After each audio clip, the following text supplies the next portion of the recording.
కూర్చోపెట్టిన తరువాత మనం నిలబడాలి.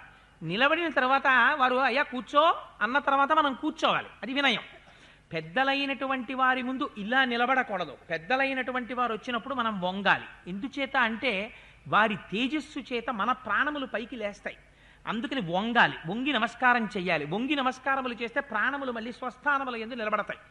అందుకని బ్రహ్మగారిని తీసుకొచ్చి కూర్చోపెట్టారు. బ్రహ్మగారు అన్నారు, నువ్వు కూడా ఆసీనుడవు కా అన్నారు. కూర్చున్నారు వాల్మీకి మహర్షి. ఆయన అన్నారు, నువ్వు ఇందాక స్నానానికి దిగుతున్నప్పుడు ఆ శ్లోకం చెప్పానని ఏమిటి శ్లోకం అని ఆశ్చర్యపోతున్నావు కదా. మచ్ఛందా దేవతే బ్రహ్మన్ ప్రవృత్తేయం సరస్వతి రామస్య చరితం సర్వం కురుత్వం ఋషిసత్తమ. బ్రహ్మన్ నా అంశలో పుట్టినవాడా, నా అనుగ్రహం చేత సరస్వతి నీ నాలుక యందు భాషించింది. అందుకనే నీ నోటి వెంట ఇవ్వాల ఈ శ్లోకం వచ్చింది. ఇదే రామాయణ కథ. వెనక్కి తిరిగి చూడు అన్నాడు.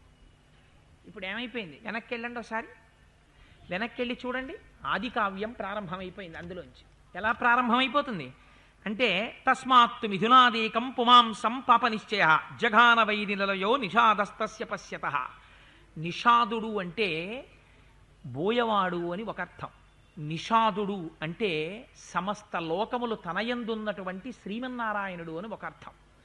పాపనిశ్చయుడై క్రౌంచపక్షిలా యుక్తాయుక్త విచక్షణమాని బ్రహ్మగారిచ్చిన వరం చేత మదాన్ని పొంది క్రౌంచి అయినటువంటి మండోదరితో కలిసి నిరంతర కామసుఖాన్ని అనుభవిస్తూ తిరుగుతున్నటువంటి రెండు పక్షులలో మగపక్షి అయిన రావణాసురుణ్ణి తన బాణం పెట్టి కొట్టినటువంటి ఓ నిషాదుడా, ఓ శ్రీనివాసుడా, నువ్వు అలా కొడితే ఆ క్రౌంచి ఆడపక్షి ఆ మండోదరి ఏం చేస్తోంది? తం శోణిత పరీతాంగం వేష్టమానం మహీతలే భార్యాతు నిహతం దృష్ట్వా రురావకరుణాంగిరం వియుక్త పతితానేన ద్విజేన సహచారిణ.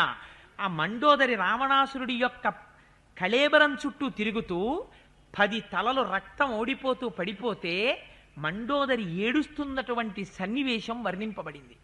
ఇది లోపల ఏ రామాయణాన్ని ఆలోచిస్తున్నారో ఆ రామాయణమే క్రౌంచపక్షులలో దర్శనమైంది. లోపల దర్శనమైతే ఆయన నోటి వెంట వచ్చిన మాట ఏమిటి?